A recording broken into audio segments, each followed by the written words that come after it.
Just call on me, brother, when you need a hand.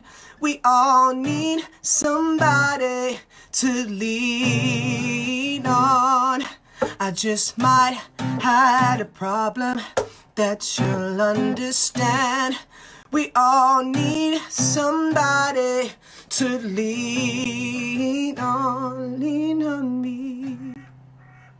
When you're not strong, I'll be your friend. I'll help you carry on. It won't be long till I'm gonna need somebody to lean on. Need somebody to lean on. Need somebody to lean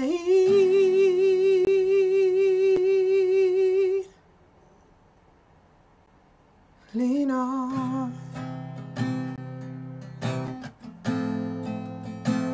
Lean on me.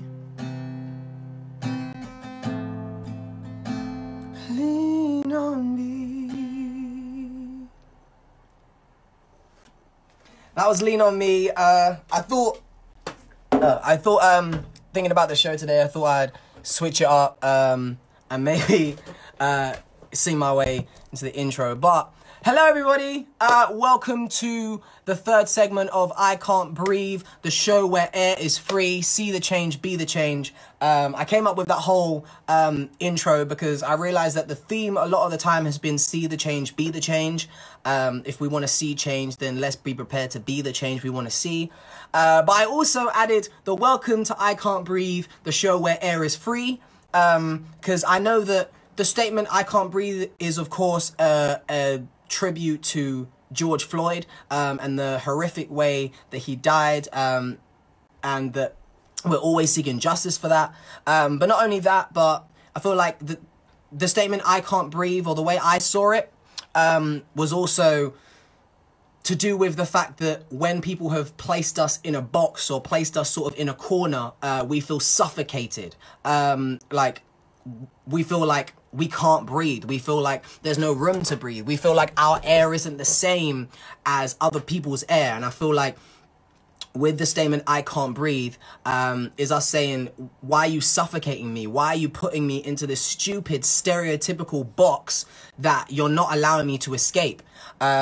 So I've said that welcome to I Can't Breathe, the show where air is free, because if we want to be the change, then I want this show to sort of create a culture where air is free, right? It's free to air out your opinions. It's free to air your voice out. And it's also free to be you. And it's free to sort of breathe the air that you want, you know? And on this show, we're not putting you in any box. We're not putting you in any category.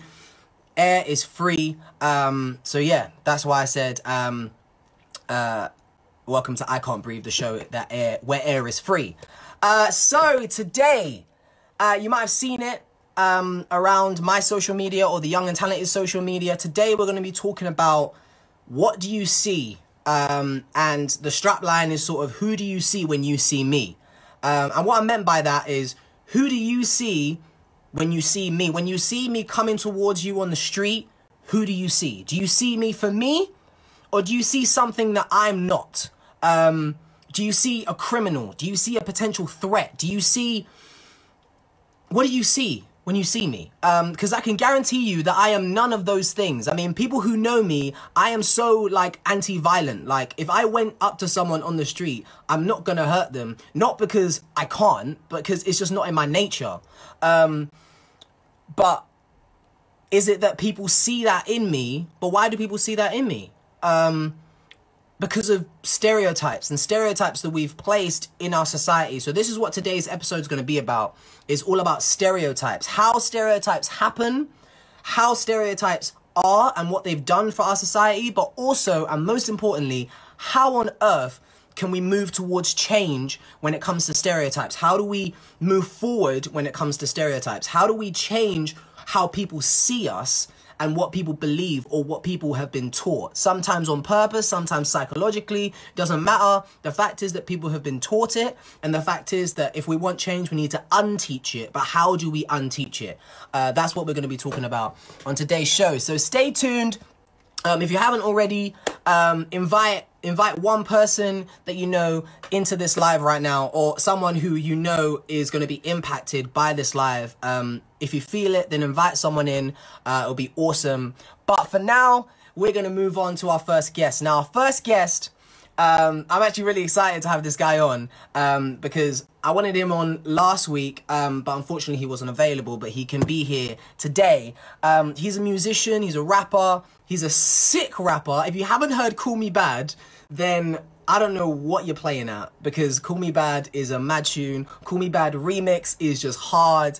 This guy knows what he's doing when it comes to music, but he also knows what he's doing in terms of how to present yourself in a way that defies stereotypes, which is why I'm so excited to have this guy on the show.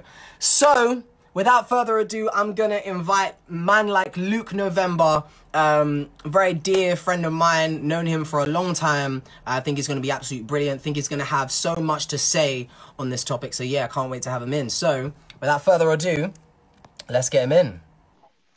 Yes, my dude. How you doing, man? What you saying, man? You alright? How are you? I'm alright, man. I'm good. I'm making it. It's hot in my room right now, not gonna lie. Trust me. It's House hot. was hot. It was like a sauna. No, for real, man. Cause like I had to put on something breathable, cause otherwise I'd be dripping everywhere right now, man. Trust me. But yeah. But how have you been, man? How have you been? I've been very, very, very good. I've been good. Yeah, I've been like from the start of quarantine until now. It's been a rocky journey. Like when I came into quarantine, it was a bit of a rocky road kind of thing. But now I've kind of come out of that, leveled off. So it's good. I'm excited, man. What about you? Sick. Yeah, about the same, to be honest. Like I went into quarantine and like I got so lazy in like the first like few weeks. Like Yeah. I was sort of like just playing games, watching shows, like, because it went from like 100, like me doing like Hairspray and everything was happening, to literally nothing, and like it just messed up everything. So yeah, but we're slowly getting back into the swing of things. That's good. Yeah. So for those who don't know you, could you tell us a little bit about yourself? Yeah. So my name's Luke November, 22. So I'm a music artist from East London, and I don't just do things in the musical aspect. Like I like acting, I like dancing. It's something that I've done pretty much the whole of my life. Yeah. I'm also like a kind of an activist for young people. I work in a school. I've done youth work for a number of years. So yeah, that's me. That's what I'm really about. Sick, man. And for those who don't know, Luke November does phenomenal music. Again, if you don't know it, then check him out. He's Luke November on Instagram, Luke November on YouTube. Just type in Luke November on a platform and you'll find him. But he's absolutely sick. Oh yeah, and I said this to you privately, but I will say it here. Congratulations on Black Boy. Thank you. Yeah, like I really enjoyed that. Like the whole premise of the music video, having like different pictures of like black people. Some people that I knew, but some people that I didn't know. Yeah, like I thought it was a really sick like concept, but also the song was brilliant as well. Thank you, man. So so massive shout out to that. Massive congratulations about that. But when it comes to the subject matter, what does Black Lives Matter mean to you? So the subject of Black Lives Matter, what that means to me is beyond just the statement of Black Lives Matter. Like we should know that Black Lives Matter. So for me, the fact that it has to be a statement that's put out there, it shows how disregarded we are in society as a people. So what that speaks to me is that there's clearly an agenda that's been raised against people of my skin color. So what that then speaks to me in turn is that, all right, cool, I need to be extra intentional when it comes to being integrated with my community and actually supporting and uplifting my community. So I feel like Black Lives Matter is a wake-up call for Black people to actually look at each other and go, okay, we need to kind of band together, because there's a systemic oppression that is against us and we can't fight it on our own. So we need to come together. So yeah, that's what Black Lives Matter means to me. And it makes me realize that how many Black people are actually getting killed across the world, to the point where we now have to protest, and we have to sort of like chant Black Lives Matter for people to actually say, oh, do you know what, maybe these Black lives actually do matter. Like, when did it ever get to that place? Well, we know when, but my thing is, what gave humanity almost that what's the word I'm looking for? Who gave people that idea to think it was ever okay to treat us differently based on the color of our skin? Yeah. And just the big question and sort of the big conversation around that. Yeah, that's really what it means to me. For me, I use it as a tool to kind of be more intentional with Black people. Yeah, for real, 100%. Someone just put word in the chat. Yeah, word, 100%. Like, yeah, with the whole like Black Lives Matter. Yeah, like as you said, like who even gave people the right or the authority to sort of like oppress someone based on something that they can only purely see. And yes, yes, there are cultural differences and stuff like that, which is fantastic, but ultimately it's because you see that I am different from you, and so there lies the oppression. And speaking of what you can see, that does link very closely to stereotypes and how stereotypes have sort of become such a massive thing. So, so how would you define a stereotype? So I would define a stereotype as a perception you make off of someone based off your first encounter with them. So that's what I would deem as a stereotype. And the thing is, just because it's an encounter, it doesn't necessarily mean it has to be in person. You could, because think about it, people who grow up in a predominantly white area or predominantly Black area, the only encounter you may have with someone of a different color or something to you could be just on the television screen. So I feel like it's a perception you make based off of what you see of someone, and like that impression that's kind of formed. That's what I see as a stereotype. Yeah, for real. And so what sort of have been your personal experiences with stereotypes? Like, it can be in your general life or in your career, but what have been your personal experiences with stereotypes? Boy, stereotypes. I'm a victim of it every day. So whether it be going to the shop and I don't know, like you may be walking along the street and there'll be a lady with her child, and you notice that as you get closer, she pulls her child in closer. And that could be based off of, I don't know, what the media's projected to her and how she feels maybe young Black youth are. There's that kind of stereotyping. There's also things like, so for example, I did a short rap about on my Instagram, and I mentioned it. It's the fact that I'm quite active in the community, and I do a lot of work with the council, and I've done work with government as well. And I remember I was going to do a presentation in Parliament one time, and I've walked in there. I've got my suit on and everything. Like, I'm not going in there like a tracksuit or anything. So I've gone in there, and there's a number of people that have gone in before me. They've gone up to the desk and they've gone and said to the person at the desk, "Oh, I'm here for blah blah blah blah blah." And so it's my turn now. So as I've gone up to the lady, and as I'm about to say, "Oh, I'm here for," I don't get to say any of that, but she just says to me, "Are you lost?" And I'm just like, "No, like I'm here and I'm presenting."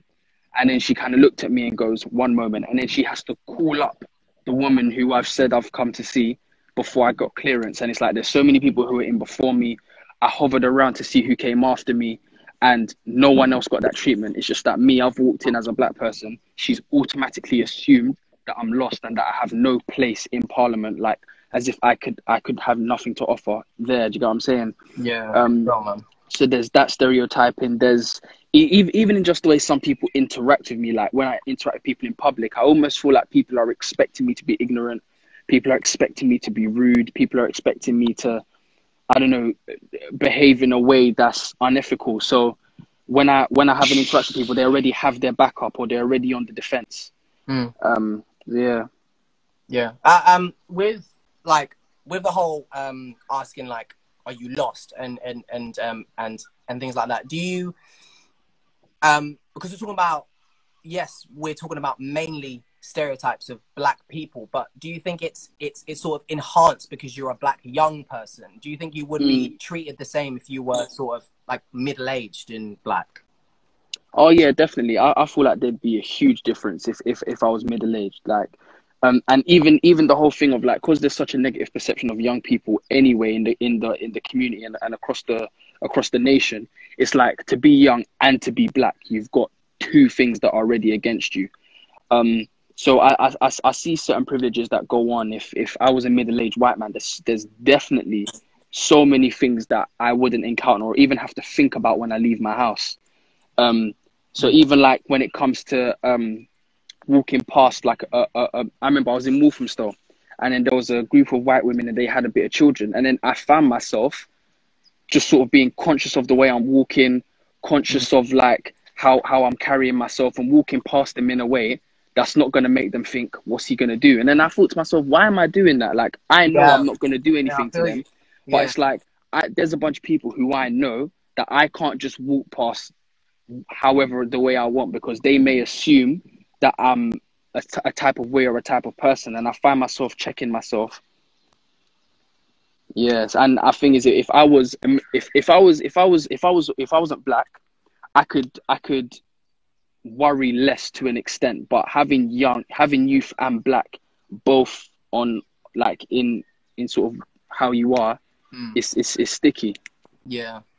No, that point that you made about like sort of consciously doing something to sort of set someone else's mind at ease, that is so like relatable. I mean, the amount of times that like I've been on the street and then someone goes to sort of cross the road or come out of my path, right? Yeah. Like, and then like I basically lock eyes with them and I give them a smile. But then it's sort of like, why do I have to prove to you that I'm safe? Exactly. Like, why do I have to prove to you that I'm not gonna hurt you? Yeah. Do you know what I mean? So it's all like twisted up in that. And what instead of like, could you just give us like a more of a, like a wider picture of what you think stereotypes have done? Like, what has it done to people? I feel like it's created segregation. It definitely has, and it's created a wall where people will be afraid to sort of interact with you based off the back of a stereotype that may have been projected or endorsed by a media perspective or a demonization of a particular community. So even I feel like even when I go to my friends' houses, like that are of non-Black descent, I'm always asking them like, are you sure it's going to be cool for me to come to your house? Especially if they're like, obviously there's all these things around like Eastern European backgrounds and not being tolerant of Black people. So I'm always asking like, bro, are you sure your family's going to be cool? They know I'm Black, yeah? And it's like that constant sort of reassurance of, am I going to be okay coming into your environment? Are they going to feel like it's an invasion of their space? And I feel like with stereotyping as well, it creates a fear, an unnecessary fear that doesn't need to be there. Yeah. And even when it comes to me performing, so like I say, I do music. When I go into environments where there's a white audience, I'm just like, raw, like, this is crazy. And you can see like, and it's mad, like, especially when I know I'm performing at an event that's predominantly white, I always have to, I question myself, and I'm like, all right, cool, let me not do this tune. It's a bit too Black, or it's a bit too urban, or it's a bit too youthly. They're just going to be like, oh, we expect this of him, kind of thing. And then it's like, no, why shouldn't I do that? Music is an expression of my art. That's what I'm here to do. And it's when I stick to my guns and I deliver who I am, that the feedback is just crazy, because I feel like they can identify with me in a way. And I feel like when you're yourself, when you are genuine, you just got to be yourself, because that will speak more volumes than trying to be someone that you're not. although I'm speaking of stereotypes in sort of like a negative light and stuff like that, which it does have a lot of negative connotations to it, I feel like on the flip side, it can be used as a positive, because when you are a young black person and you're not engaging the roles, or when you do have sort of goals and you're pursuing your passions, what you're then doing is breaking the narrative that they believe of young black people. So when you're defeating that and when you're rising above that, it's like, oh wow, it's almost like a chance for education, for them to look at us and go, okay, not all of them are like that. Okay, basically what I read in the newspaper and what I see of the news means that you should be like this, but you're not. So, and then that creates room for education. So I feel like breaking the stereotypes and not feeding into those stereotypes, I feel like it can be used in your arsenal, because it just projects you further when you're expected to be something and do something, and you completely go above and beyond that. Yeah, on the flip side, depending on how you use it. Yeah. I feel you on that one. So on the topic of stereotyping, when someone sort of is clearly like seen to be discriminating against you or is stereotyping you, and then does something to indicate that. Talk to me about how you're feeling in that moment, like how you actually feeling then. I remember having this discussion a while back, and it's like, at first, when I feel like I'm being sort of stereotyped or something, it's like I'm confused for the first couple of seconds, because it's like, because I'm black, I know I'm black, it's who I am. So when I leave my house, I don't leave my house going, I'm a black man. Do you get what I'm saying? It's people remind me that I'm black when they're moving funny, or when they're moving to the side, or when they're crossing the road, or when they're pulling in their children. It's just like, why are you doing that? Then I'm like, oh yeah, I'm black. So then it's annoying. Like when I go home and I reflect and I think about it, it's really frustrating. But in the moment, because I've been used to it my whole life. Even when I look in hindsight back to primary school, the way my teachers would interact with me and the way certain situations were dealt, I can then see that a lot of it was based off of the fact that I was black, especially when it comes to dealing with a child of another background. So it's frustrating when I think about how deep rooted it is, and it really does frustrate me. But in the moment, I try not to let it get to me, and it's just normal. Like, it's so crazy, and it shouldn't be normal. And it's not until I reflect that I realize, like, yo, this isn't okay. Like, I shouldn't have to feel like that. Yeah. Do you get what I'm saying? It shouldn't have to be normal. Do you know what I'm saying? Like, I should, if someone acted like that, I should be able to pull them up on it without worrying that anyone else who walking by is not going to just assume that I'm the aggressor. So yeah, it's a harsh reality. Yeah. For real. And then sort of like a follow-up question to that, how do you feel towards those people who are like clearly seen to have put you in this sort of stereotype in their head, and therefore discriminating against you? How do you feel towards those people? How do I feel? Honestly, like the way I feel, again, because it's something that I'm just kind of used to now, I just kind of roll my eyes and I'm just like, these people, like they're just put in a category of, like, I'm not gonna get angry at them, because like I don't know what's going on in their life or what they've not been exposed to for them to respond or react like that, because I know that there's a number of non-white people who don't react like that or don't respond like that. So it's just, for me, a set of people who don't know me, don't understand me. So for me, it's just like, I'm just like, these people, they clearly haven't been around a lot of black people, because when I walk past other people who must have grown up in a multicultural society and know a lot of black people and etc., they don't respond in that same way. And I've noticed it more as I've got older, as Walthamstow has become gentrified, and there's a new influx of people now that have money and probably are coming in from like wealthy backgrounds that you can tell that they probably haven't been exposed to a lot of black people. So I'm getting it a lot more now, and it's just like, it's do you know what? It's almost like it's what I expect. So on the flip side, now this is my stereotype of them based on what I've been exposed to. So now it's like we're almost stereotyping each other, but I'm stereotyping them on a basis of constantly, I'm always thinking, like, in their head, they're probably thinking, is this black person going to rob me? Is this black person going to attack me? Is this black person going to get attacked? Whereas in my head now, I'm thinking, are you racist? Are you judging me? Are you gonna react funny if I don't know, start jogging for the bus? So yeah, man, that's what I'm saying.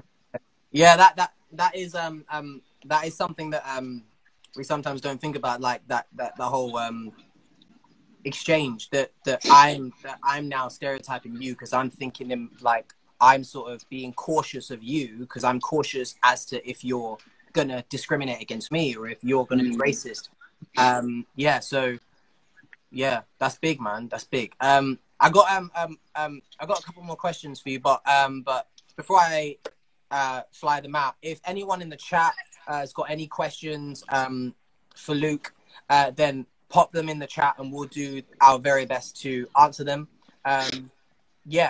So I guess my penultimate question would be, how can we battle stereotypes? How do we move forward? How do we battle stereotypes? I think if we were able to section it off into categories of responsibility, then we can begin to change things. So those who are, say, in the media industry, I feel like it will be important for them to use their voice as much as possible. Those who are of a black or ethnic minority background, to be able to speak up into those spaces and be able to, like, here's the thing, I don't know what it will take because the media has an agenda, remember. So to sort of break down that agenda and enforce sort of like a one of liberation, I don't know what that will take.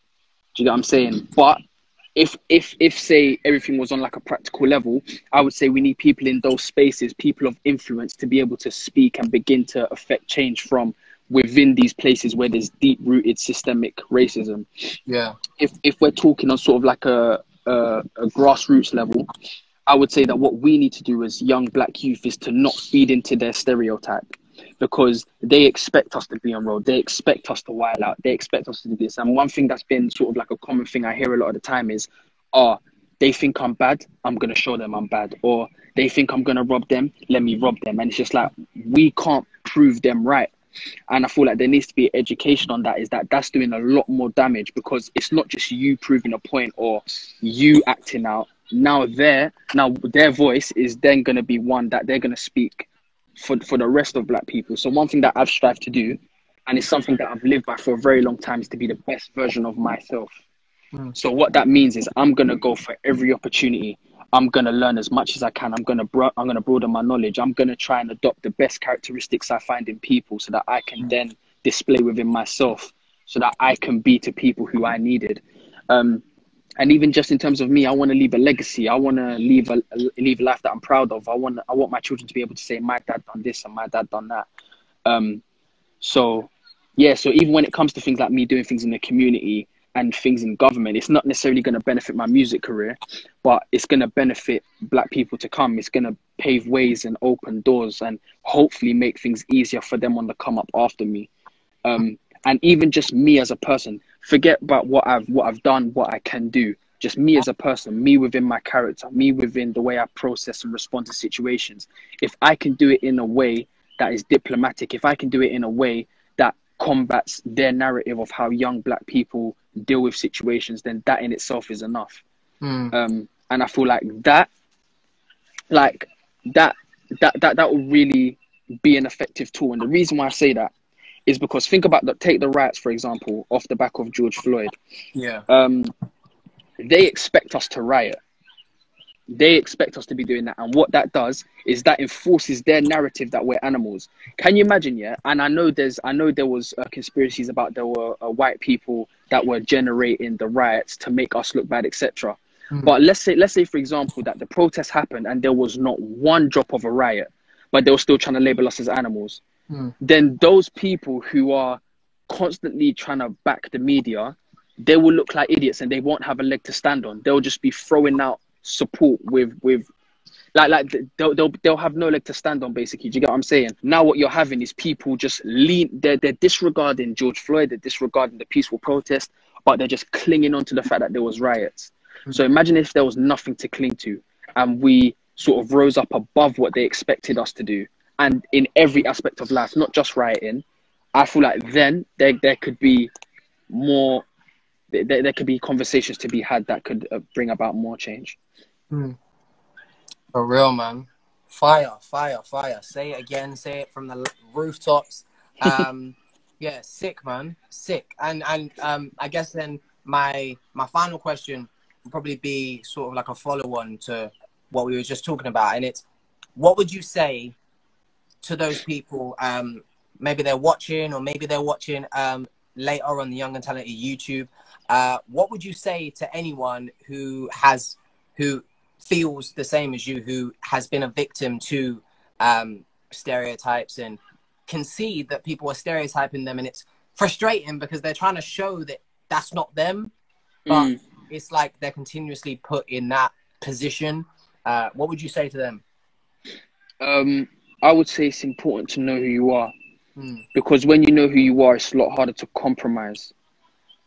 If you're unsure of who you are as a person, your morals, what you stand for, you'll find yourself being dictated to by your emotions, dictated to by people's opinions, what people expect of you to do.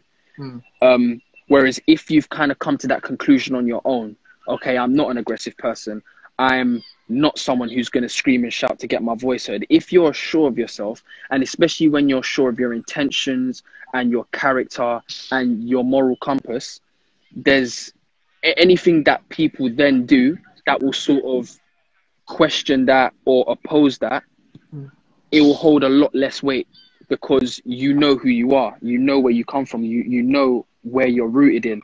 Whereas I feel like a lot of people get swayed because it's like they're not even 100% sure, because like you have black people telling you, like, even cool, let's take this, Malcolm X and Martin Luther King. You have people who will say that Martin Luther King's way is the best, then you have people saying Malcolm X's way is the best.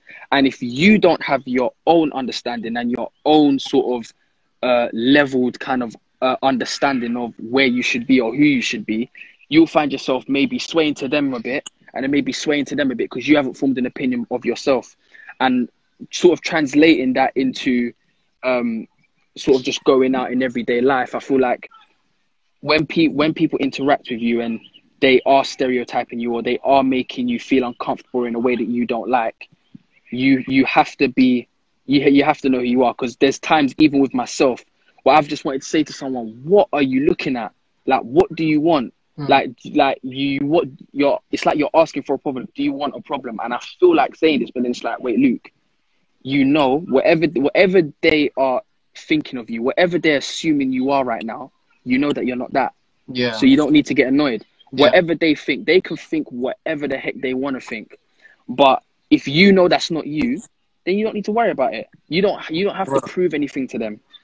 And I feel like there's this whole thing of like, you don't need to prove yourself.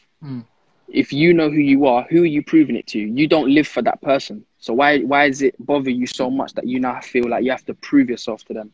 And it's like, yeah, and that's what's got me through so much. And even when it comes to, like what you said, feeling like you have to smile at people to show that, yo, I'm not going to hurt you, I'm not dangerous, kind of thing. And I remember going through that, but now I smile because I'm just that person. I'm just happy. And you know what? Yeah, a lot of the time I get a smile back. Sometimes I don't, sometimes I do. But it's like, cool, I know I'm a happy person. I know I'm projecting positive energy. If they don't want to respond with positive energy, that says nothing about me, but it says everything about them. If they don't want to be open to education, if they don't want to be open to equality, if they don't want to be open to seeing past your skin and seeing your character, that has nothing to do. The issue doesn't lie with you. The issue lies with them. And I feel like often their actions make us feel like there's a problem with us, which is why we react in certain ways, but that's not the case. And once you know that, once you're assured in that, and once you're rooted in that, then I feel like you're good to go. So then that's what I would say, just knowing who you are, being assured in who you are. Mate, everyone in the chat right now, I want you to write down the words "know who you are" and then put a fire emoji at the end, because know who you are. It's all fire. Know who you are, and then know that when people are sort of putting you in a stereotypical sort of box, then you don't need to believe that, because you know who you are. I think that's absolutely big. I think everyone needs to take that away. Know who you are. I think that we just need to keep repeating that throughout this entire show that people get it. But yeah, Luke, you have been absolutely fantastic. You've been Thank you very much. brilliant. Unfortunately, we have run out of time and we're going to move on. But I think everything that you've said is absolutely golden. Thank you. I think that everyone should really digest everything that Luke has said today. Of course, this live later is going to be on the Young and Talented YouTube. So you'll have the opportunity to watch that so that you can really like go back and watch exactly what Luke said. But I really advise you to take notes. And if you're going to note anything down, note down, know who you are. Know who you are and know that you don't need to become the stereotype. You can be beyond the stereotype if you know who you are and you be who you are. You are sick, Luke. Thank you very much. And yeah, thank you so much for coming, man. Thank you so much. Thank you. Appreciate you. Yeah, man. I'll see you later. Thanks for having me. Take care, man. See you. Take care, love. Wow, man. Wow. Know who you are. Know who you are. That was sick. That was sick. And I'll tell you why it was sick. I think it was sick because, of course, like, it came from a real place and it came from a vulnerable place. And we also got, like, an insight to know kind of how he was feeling. But it's also because it's coming from a person who has experienced it. It's coming from a person who can say, listen, this is what's got me through it. So this is what I believe is going to help you and help you get through it. And I think that's amazing. Yeah, so before we get on to our next guest, because we did have 3 guests today, but it seems like we're only going to have 2 because one of the guests is or seems like they're unavailable. So that's absolutely fine. But before we get on to the next guest, I just want to say this quick, because I was thinking about this whole topic and I was like, what is one word? What is one word that could defeat stereotypes? What's one word that could render stereotypes completely useless? And I found the word. The word is individuality. That's a word that defeats stereotypes. And I'll tell you why. Individuality defeats stereotypes because it says that you cannot group me anywhere because I am an individual. It says that, yes, I am black. Yes, I am male. Yes, I've had this background or this upbringing, or I've lived in this place. I have this nationality. But before all that, I am an individual. So you might be able to group my skin color. You might be able to group my upbringing. You might be able to group even my social class or where I am in society. You can group that, yes. But the one thing you can't group is my fingerprint. That's something you can't group.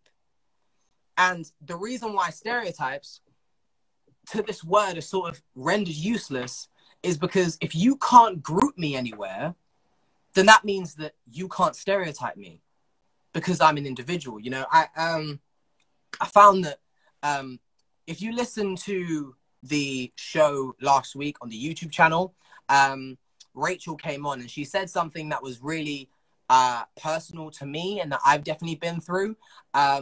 And she basically said that at school, there were people who would say that she's not black enough. And that's something that I've definitely gone through. I mean, I can't tell you the amount of times during school, I was called names like Oreo.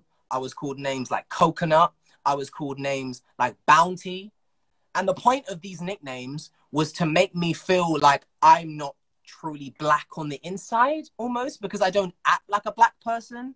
Because I don't speak like a black person, because I don't walk like a black person. That's what people had in their heads of what a black person sounds like, what a black person acts like. And so when someone like me comes into the school, they then call me Oreo. They then call me Bounty because they're like, well, you're not really black. And it actually took me several years to realize how much those sort of names actually affected me, because it means that I'm now having to not only prove to people who are discriminating against me that I'm not a criminal, but I'm also having to prove to my own people that I'm black. And it all has to do with stereotypes. It all comes down to stereotypes. And I feel like stereotypes have affected both ways. It's sort of made a sort of exclusiveness in the Black community, but it's also created a sort of discrimination towards Black people. And that's why I think, even though defying stereotypes is one of the best things, it's one of the best things you can ever do, right? But stereotypes alone have done so much damage to our society. Because what it means that you look at me and you don't see me. You see Black. You see young. You see boy, you know?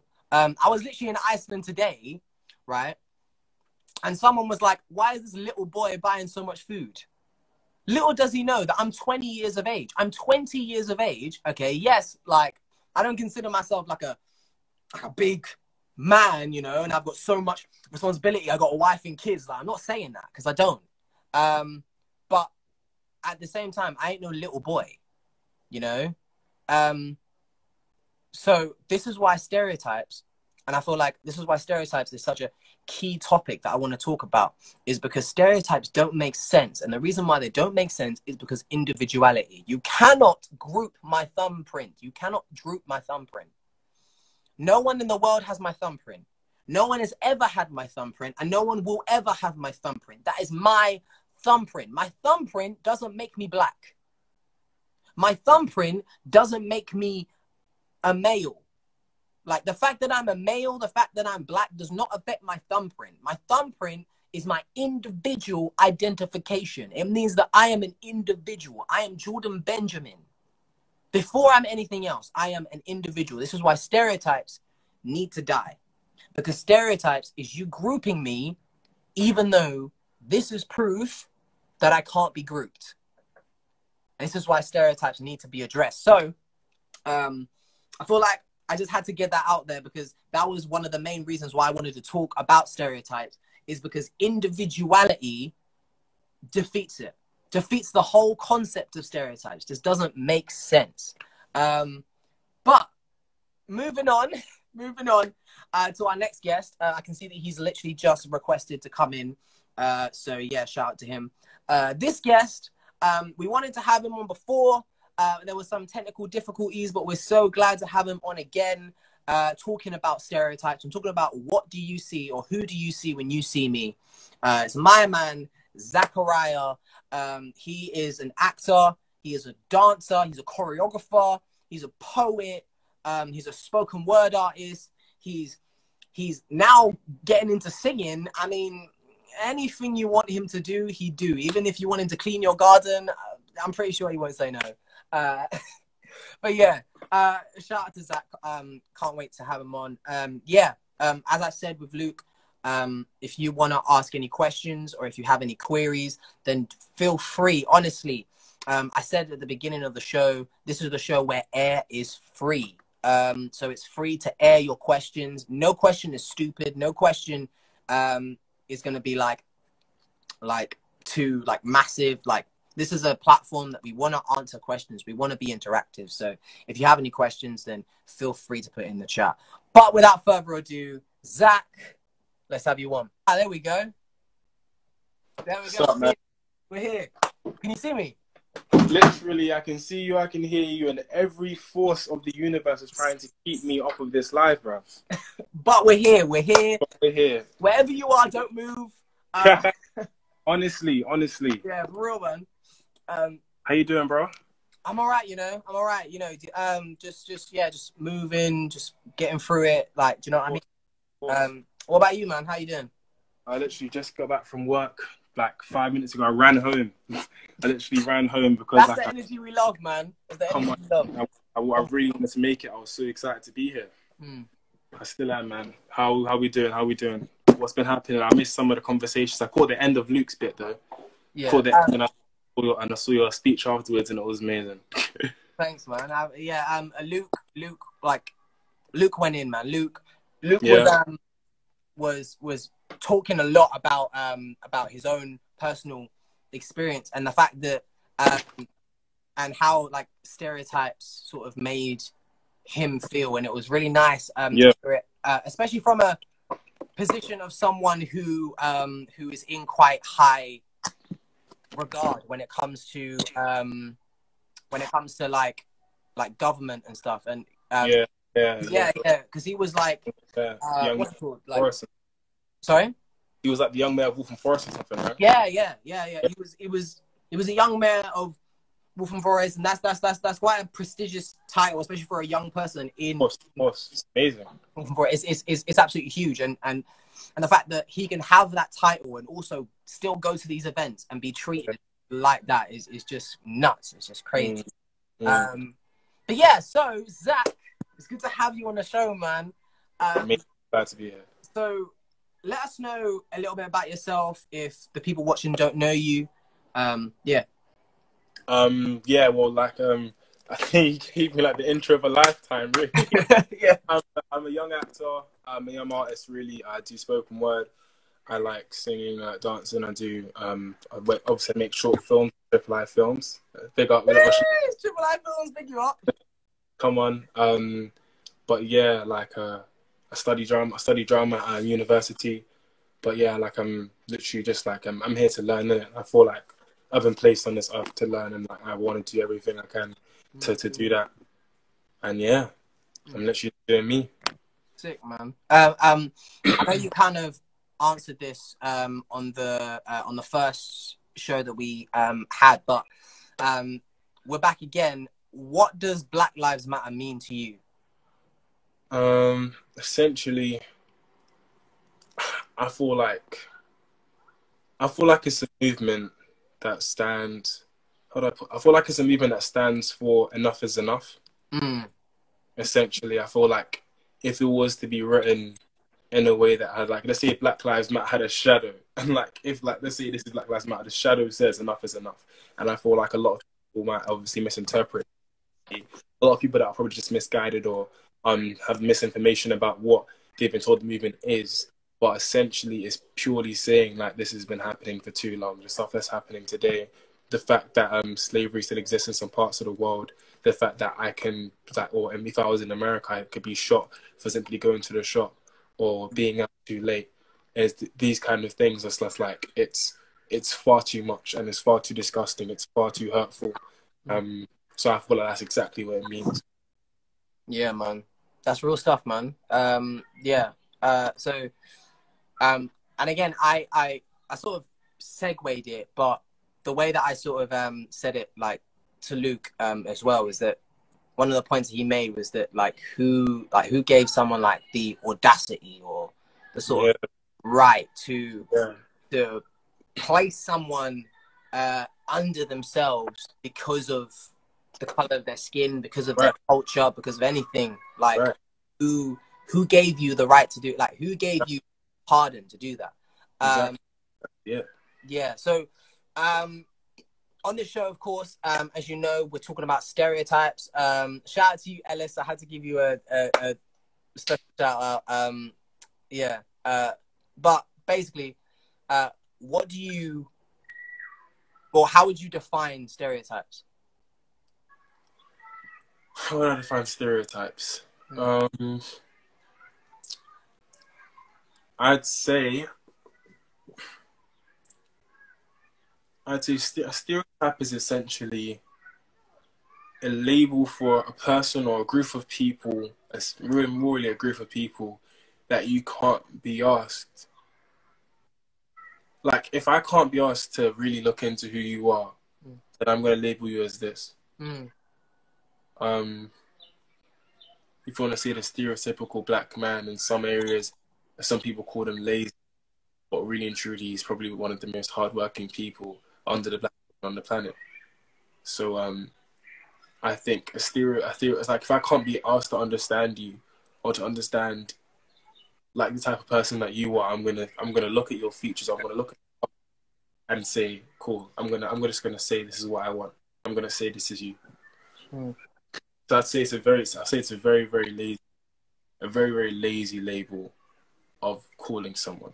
Essentially, I actually researched what the definition of a stereotype was this morning, and I had to relook at it now before I jump back in the live. Yeah. And said, it's a widely held image or opinion, or oversimplified image of a person or a thing. And really think about that for a second and think of the word oversimplified. So not even to say like a simplified opinion, like an overly simplified opinion of what a person or who a person or a thing is. Yeah. And that even backs my point further about how lazy you have to be to use a stereotype for someone or for a group of people or anything really.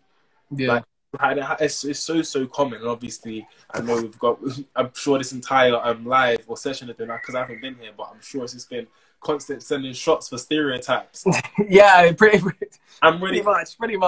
ready to do the exact same, because in reality that's exactly what it is. Like, I think enough is enough, and I believe, and I'm glad that we've got into a place where we can have that discussion. And obviously over time we're beginning to see more of like individuality on our screens and in our music and stuff. But it's time for like more of that. It's time for more. Individuality is literally the opposite of what stereotype is.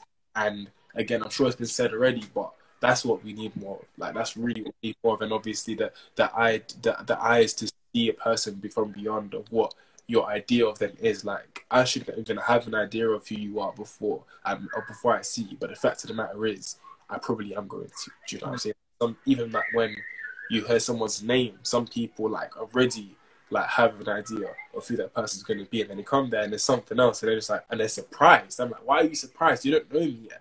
Yeah. Why are you surprised I'm going to be a certain way? Because your idea of who I was from a picture isn't that. Like, what do you mean? Like, it shouldn't have been an idea. Do you know what I mean? So, yeah. That right there is a point that I really want to emphasize. Is why are you surprised when I'm not where you expected? Because it's like, you know, because, and this is not necessarily me saying it, but I do get a lot of people telling me that I'm very very articulate, or I'm very well spoken, and so but that can be a pain sometimes, because when I go into a shop, let's say, like, and I get it like all the time, and it's ridiculous, when I go into a shop, and I go up to the lady, and I say, can I please have whatever, right? And then she almost jerks back, and she's like, oh wow, you're very well spoken. And although I know that it was probably intended to be a compliment, it's not a compliment to me, because I'm like, well, what were you expecting? Were you expecting me to be like, hey, you'll be, firstly, yeah, what's your number, innit? Secondly, what's like, because like, I'm not saying that there's anything wrong with talking like that, okay? Because talk how you want to talk. Speak how you speak. But if you were expecting that of me because of a stereotype, then just what are you doing? Like, yeah. And it's true. It's very, very true. I just it's been labelled as the black man in today's society is an uneducated person, which isn't true at all. It's not true. It's completely false. However, it's something that definitely needs to be fixed, and it's just like that is very, very, very annoying for me, and especially because I feel like in certain situations, like for example, I might be in an environment with a certain group of people, and when someone else enters, for example, like this, I don't know, a director or someone like a teacher or something like that enters that place, I change the way I speak to allow you to know that I'm an educated person, when in reality you should already expect that of me. In fact, you know what, you shouldn't expect that of me. You shouldn't expect anything, but you shouldn't be judging of me because I'm not what you think I am. Yeah. Or you know what I mean? Yeah, for real. Yeah, I'm and sort of segueing that, what have been your sort of experiences firsthand with being sort of stereotyped, whether in general or in career? Because I know that you've done some acting, and like, I can vouch for it that a lot of the roles that I've been assigned or different auditions that I've gone to has been for urban youngster, or, you know, and those are the typical roles that I get. So yeah, so what have been your sort of experiences with stereotypes? In acting or in general? Either or, to be honest. In acting, I haven't fit a lot. So I'm very fortunate in that area. And acting, I haven't felt it a lot. However, I did for a time I'd say when I was like 15, around 15, 16, I did for a time feel like I was always pushed towards the funny guy in a play or in some sort of like play, like film, that type of thing. I think I was always pushed towards that. And to be honest, at first I didn't really mind it because I enjoy it. I feel like it's funny. I feel like it's funny. It's a fun role to do. But when I started drifting into the typecasting type thing, as in like when I don't want to do it, but it's like, oh yeah, no, I'll just do it because you know that's what you do. And it's just like, yeah, but I want to branch out. Like I thought something different, whatever that might be. Like I remember I was watching TV with my dad, and I was like, one day, really, you know this because I told you, but I really want to play like a very dark villain. And and the thing is, the way I come across and the type of person I am, someone might assume that not you're a hero guy. I'm like, I'd love to do the hero thing, of course, but I also want to play a very like menacing villain. I probably once, like I wouldn't want to do it like constantly, but I feel like they're interesting roles to play. They're always more complex, and in the area of the area of talking about complexity, that's what we need to stop. Like that's all who people are. Like people in reality, they're not just the funny guy. They're not just like because I feel like I've been stereotyped like in general that I'm always the happy person because I might have had a couple conversations with you and I'm smiley, and it's like I'm not gonna say that I'm not smiley. I'm not gonna say that I don't have that energy. However, it's just a thing of like I felt like when I started to show you that I'm not always happy or like I'm a bit sad today, that's automatically a problem. And it's like that really began to irritate me growing up because I felt that I'm happy or bubbly all the time. No one wants me around, and I get it. No one like relax or enjoys bad energy. But when it's not a matter of you want to see how that person is, or you want to check on that person, or you want to like change that, or like even just ask why is it you feel this way, and then just be okay with the fact that they're not feeling like up to speed. It's suddenly like if you don't want to do that, it's like you're distancing yourself, you're pushing yourself away from that type of person. And I feel like that the smiley ones, like people like me, like I know Josh, Alexander is another guy that I know I've had a conversation with that feels the same. It's just like when you're not this typical funny guy that everyone knows you are as, you'll find that you lose a lot of people in that day or in that time that you're not that guy anymore. And I feel like it hurts. It does hurt, and it's something we deal with, or I deal with, and I think it's a change personally. Yeah, people are complex. People are very complex. People have different feelings, different emotions. I feel like the reason black men or young black men in this generation aren't able to give them that, aren't able to clap, is because society has told you that you're this, and you're like this. Do you know what I mean? Like even when it comes to like with women, and one of my friends was talking about how he feels like if a guy isn't completely toxic and wants nothing to do with the girl, then they don't want the attention anymore. And he's like, the reason why he feels that way is because that's the experiences that he's gone through. Do you know what I mean? So it's just like I feel like we need to come to a state in our society where we're okay with the complexity, where we're okay with the fact we are not as we are all the time. Like if I'm this way today, be okay that with tomorrow I'm probably going to be different, and that's fine. Do you know what I mean? The day after that, I might even return back to Monday. I might be a completely different guy again on Wednesday, and there shouldn't be a time where you should expect this, or you shouldn't expect me to act a certain way. Like, obviously, time you get to know what type of person I am, but after it, you're only allowed to have an expectation of after you know me. Do you know what I mean? And I feel like if you don't know me, then there shouldn't be an expectation. Yeah. But yeah. Yeah, for real. Ellis, we are going to answer your question, because I know you put a question in the question box. And if anyone else has any questions, then feel free to put them in the chat or put them in the question box. If you don't want everyone to see your question. But yeah, but before I ask the question, what you said about being okay with people being complex, you know, I'm like sort of reminded of have you ever seen Divergent, the film? I haven't. That's the Insurgent movies, right? Sorry? That's the Insurgent movies. It's Insurgent and Divergent, right? Yeah. Never. I think I saw it, but I never got around to it. Sorry, what's your point? What's the point? Yeah, so yeah. Those films are literally like that, because it's sort of like this city that's split up into different factions, and like there's like the honest faction, or the courage or the bravery faction. Then there's the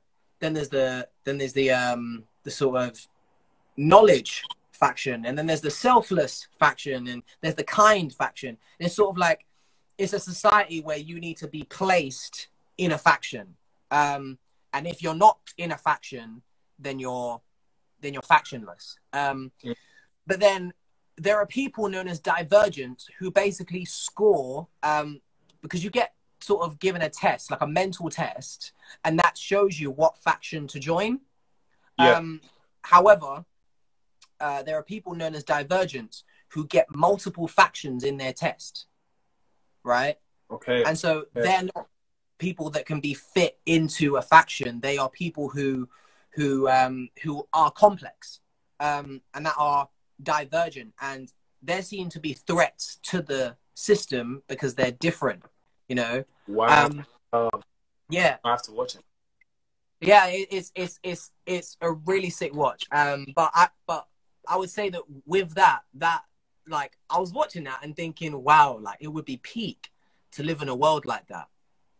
But then I assess our world, and is it that different?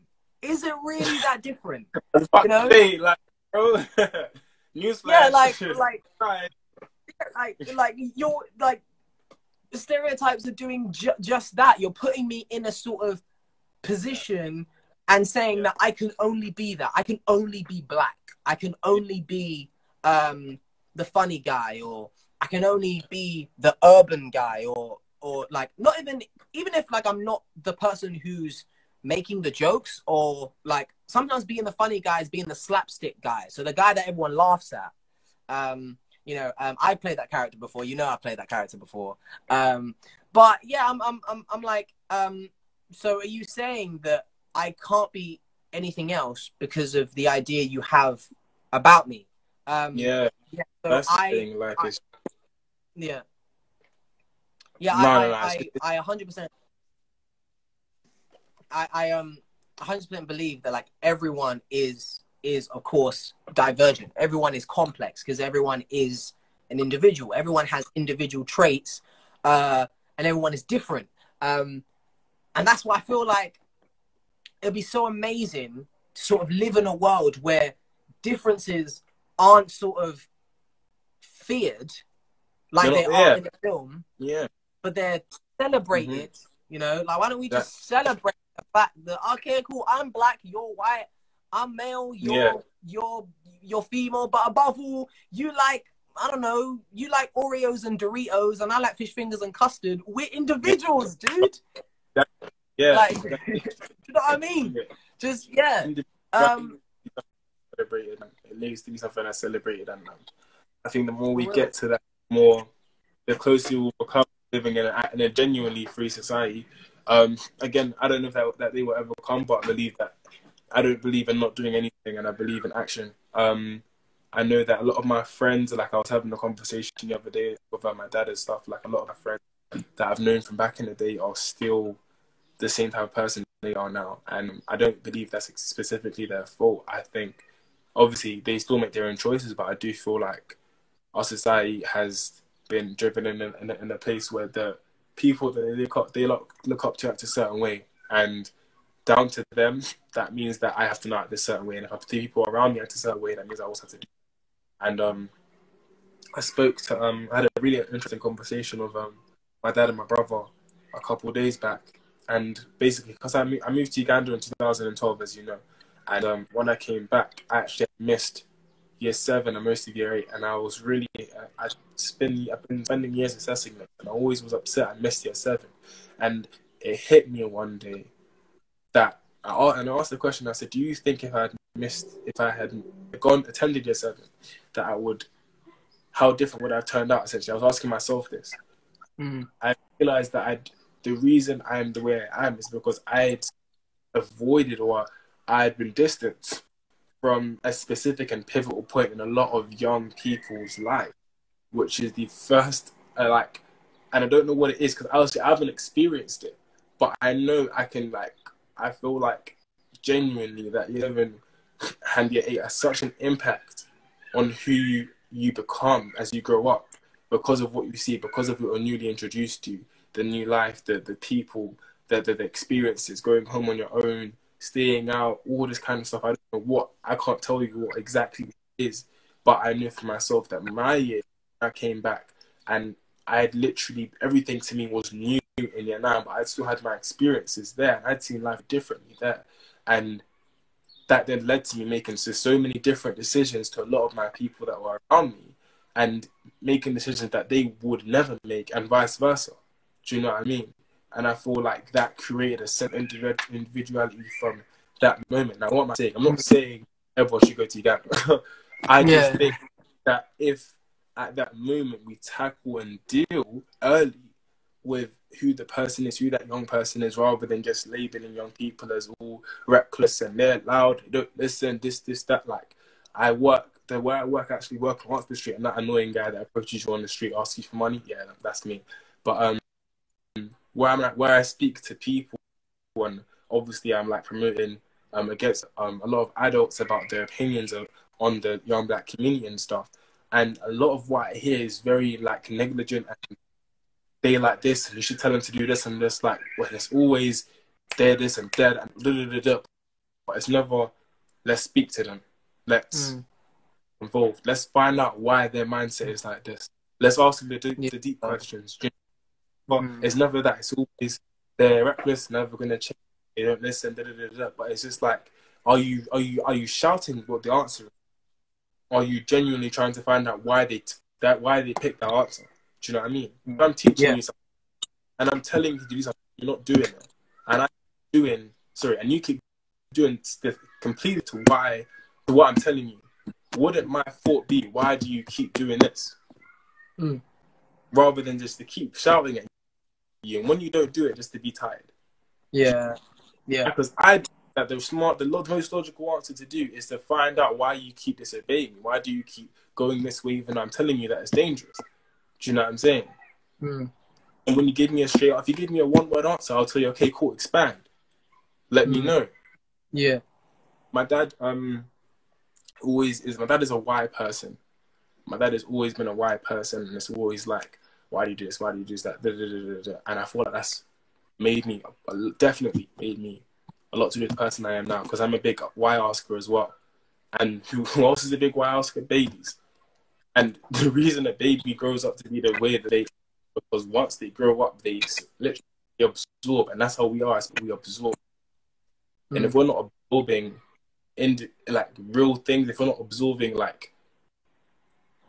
quality, in a sense, quality content, you're not going to turn out any different than the person next to you. Do you know what I mean? But if the person that isn't willing to take those steps with you, then nothing is really going to change. And I feel like we need to take a step, if I can't preach to the adults, and I'm saying as young people, you need to take a step to figure out what that is, what makes me. And I think, I believe actually somewhere I heard Luke say lastly, and what you heard afterwards, but it's genuinely, it all does boil down to knowing who you are as yourself. And asking is that if you're not going to be honest with anyone else on the planet, be honest with you. And that's something I learned a few years ago, because of stuff I had discovered about me that I wasn't willing to tell anyone because of insecurity issues and a whole bunch of other stuff. But if you're not going to be honest with anyone else, the least you can do is say, cool, just sit in that room and speak out loud and just be like, cool, what is this? Why do I have that? Questions that you know that no one else is going to ask you, but you know you want to ask. And then just, and literally just this. So that I always say a lot of things in one go, but I hope I made sense.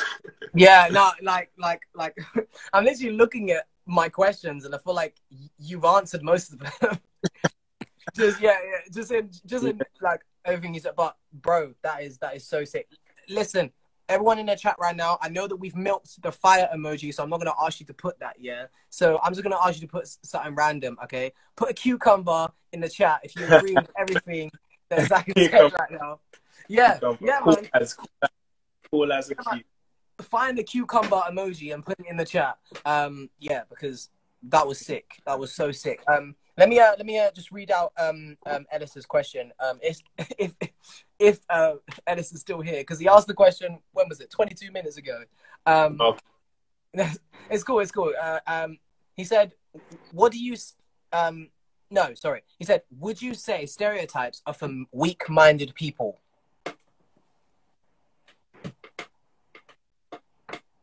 Ooh.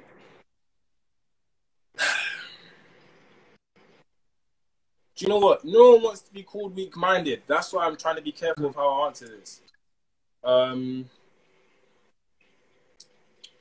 I'd probably start to say yes. But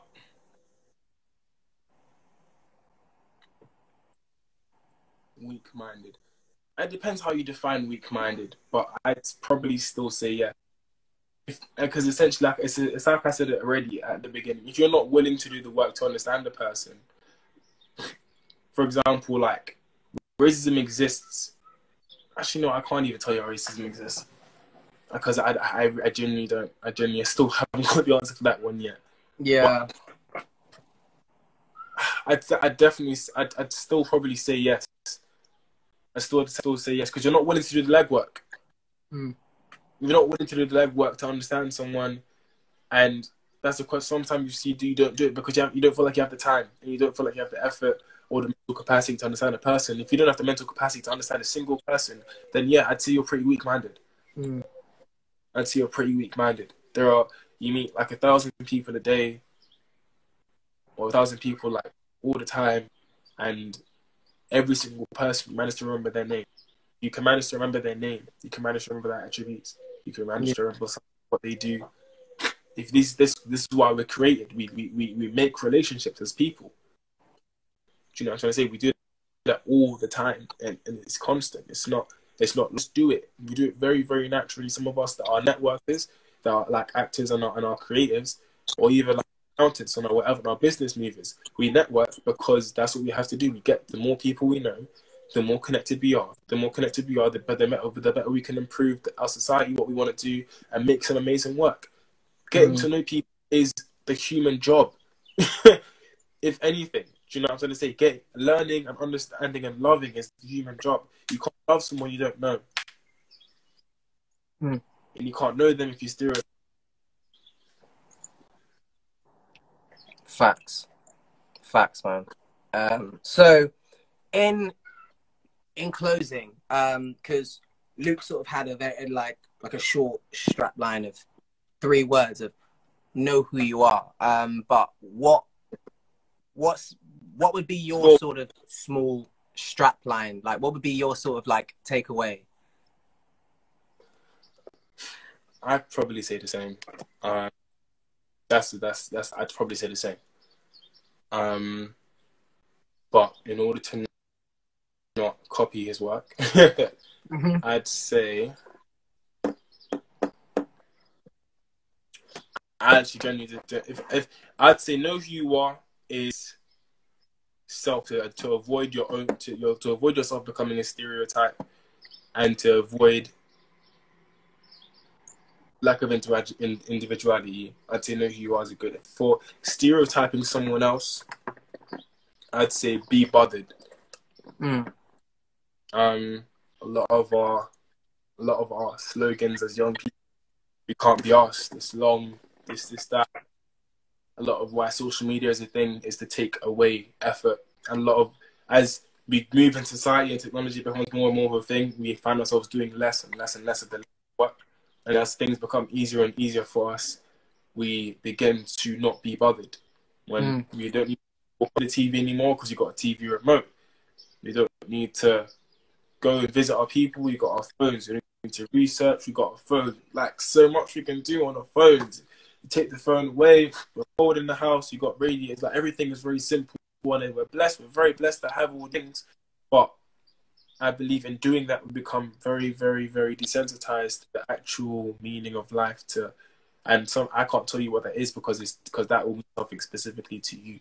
And until you can't find that, if you can't find that, then you do some work to do that, and that requires you to be bothered.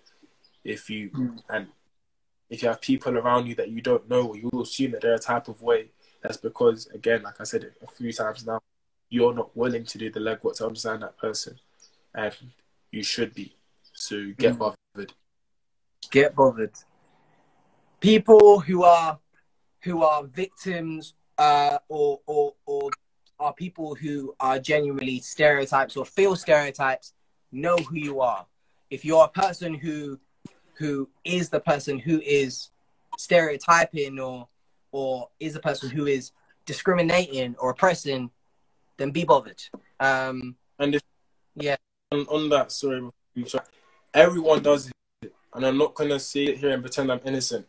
Everyone does it. Yeah. My last note, it's literally terrible. Like, and I need to fix it within myself. I'm aware of it, and I'm obviously before, even like to the black man, I found myself doing to my fellow people. And yeah, it's poor.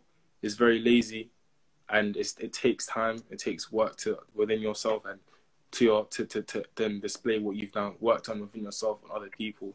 And it's just showing that love, and it's literally being bothered. Literally just means showing love to other people. It literally means taking your time to understand someone, whoever that may be. It doesn't mean give your heart to everyone. It just means be open, be open-minded, and literally take your time. Like, there's no rush. There's really no rush. Yeah, sick, man. Listen, Zach, you've been absolutely amazing, man. Thank you so much for coming. I'm so happy to finally have you on, because I know that you're a person who like, what you see is what you get, and so I know that when you talk is something that you mean. So that's one thing that I've always really admired about you and appreciated about you, is that you're very just no veil. It's just what you see is what you get, and it's just really real and raw. And I feel like we'd be so much better if we stop putting up a veil as well. Like, stop putting up a block on this conversation. Stop putting up a block. Don't be fearful about, like, I don't know if I should speak up because I don't know who's listening. I don't know who might hear this. I don't know if like anyone's gonna be like mad at me. I don't know if anyone's gonna attack me and blah blah blah blah blah. If you really believe in something, like if I really like believed in someone, like in a person, and I believed in their gifts, I would do everything in my power to make sure that they're seen or make sure that they're heard. So if I believe in a cause, I'm going to do the same thing. So Zach, thank you so much, man. Thank you so much for everything that you said. Thank you to everyone who has joined. Thank you to everyone who has joined, and thank you to everyone who's watching on the YouTube channel. Guys, subscribe to Young and Talented and follow the social media, because this chat happens every single week, every single Wednesday on IG Live at 6 p.m. From 6 p.m. to about 7:30. So yeah, join us.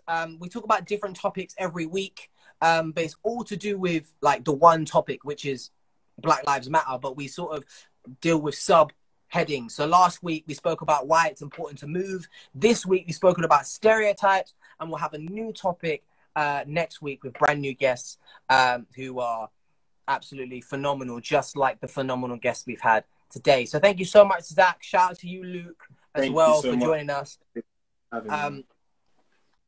Thank you for coming. Honestly, you've been absolutely brilliant. And again, If you really want to digest everything that's been said today, then go over to the YouTube channel because the video will be up most likely in the next couple of days. So watch it, digest everything that's been said. I've been your host, Jordan Benjamin.